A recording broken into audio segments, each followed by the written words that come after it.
Warangal MP Kadiyam Kavya ने कांग्रेस को बताया तेलंगाना की तरक्की का ज़ामिन। कहा, कांग्रेस हुकूमत के क़याम के बाद ही ममनूर एयरपोर्ट को मिला है ग्रीन सिग्नल। కేవలం మాటల్లో చెప్పడమే కాకుండా ఏవైతే హామీలు ఇచ్చినే కాకుండా పేద ప్రజల కోసము తర్వాత ఎస్సీ బీసీ మైనారిటీ ఎస్టీ అందరికీ కూడా సమన్యాయం జరగాలి, విద్యతోటి అభివృద్ధి చెందుతారో వీళ్ళు ఈ కమ్యూనిటీస్ అన్న ఉద్దేశంతో దాదాపు 11,000 కోట్లతోటి ఈ ప్రాజెక్ట్ తీసుకురావడం చాలా సంతోషం. అందుకు ఆయనకి నేను ధన్యవాదాలు తెలియజేసుకుంటున్నాను.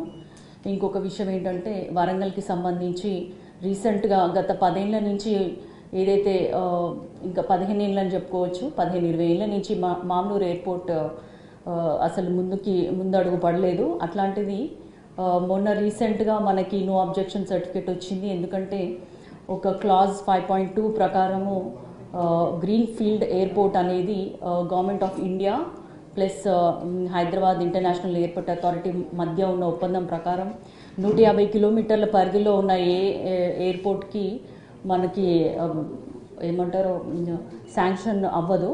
కానీ ఆ హర్డల్ని మన సీఎం రేవంత్ రెడ్డి గారు ప్రత్యేక శ్రద్ధతోటి కూడా పట్టుదలతోటి మాకు ఉన్న 5-6 కిలోమీటర్ల లోపు, అంటే మాకు ఆల్మోస్ట్ 145 కిలోమీటర్స్ ఉంటుంది హైదరాబాద్ నుంచి, దాన్ని కూడా ఓన్లీ ఆల్ ఓవర్ ఇండియా తెలంగాణలోని మామ్నూర్ ఎయిర్పోర్ట్కి ఆ నిబంధనని సడలించడం జరిగింది జిఎంఆర్ సంస్థ వాళ్ళు. ఒక్కసారి ఆ హర్డిల్ బయటికి రాగానే మన కేంద్రం గ్రీన్ సిగ్నల్ ఇచ్చింది. ఇప్పుడు ఆల్రెడీ 950 ఎకరాల ల్యాండ్ ఎక్విజిషన్ కావాలి. దాంట్లో ఆల్రెడీ 696 ఎకరాలు ఎయిర్పోర్ట్ అథారిటీ చేతిలో ఉంది. మిగతా 253 ఎకరాల కోసము ఇప్పుడు వెయిట్ చేస్తున్నాము. దానికోసం కూడా 205 కోట్లు విడుదల చేయడం జరిగింది సీఎం గారు. అట్లాగే కాకుండా ఎందుకంటే ఎయిర్పోర్ట్ ఎందుకు అంటే మనకి కాకతీయ మెగా టెక్స్టైల్ పార్క్ ఉంది. అక్కడ సౌత్ కొరియా వాళ్ళు ప్రత్యేకంగా మేము ఇక్కడ ఇండస్ట్రీస్ పెట్టాలనుకుంటున్నాము, మాకు ఎయిర్పోర్ట్ సౌకర్యం కావాలి, మాకు ఎయిర్వేస్ ట్రావెలింగ్ చేస్తే మాకు టైం సేవ్ అవుతుంది అంటే ఆ ఉద్దేశంతో కొత్త ఇండస్ట్రీస్ వచ్చి అక్కడ పెట్టుబడులు పెడతాయన్న ఉద్దేశంతో వాళ్ళ కోసము ప్లస్ ఎన్నో ఏళ్ళ వరంగల్ ప్రజల కళ కోసము నెరవేర్చడానికి మామ్నూర్ ఎయిర్పోర్ట్కి గ్రీన్ సిగ్నల్ రావడము, ల్యాండ్ ఎక్విజిషన్ పనులు జరుగుతున్నాయి. అది కూడా దాదాపు 2-3 సంవత్సరాల లోపు ఎయిర్పోర్ట్ పూర్తి స్థాయిలో నిర్మించబడుతుంది అని మీకు అందరికి తెలియజేసుకుంటున్నాను.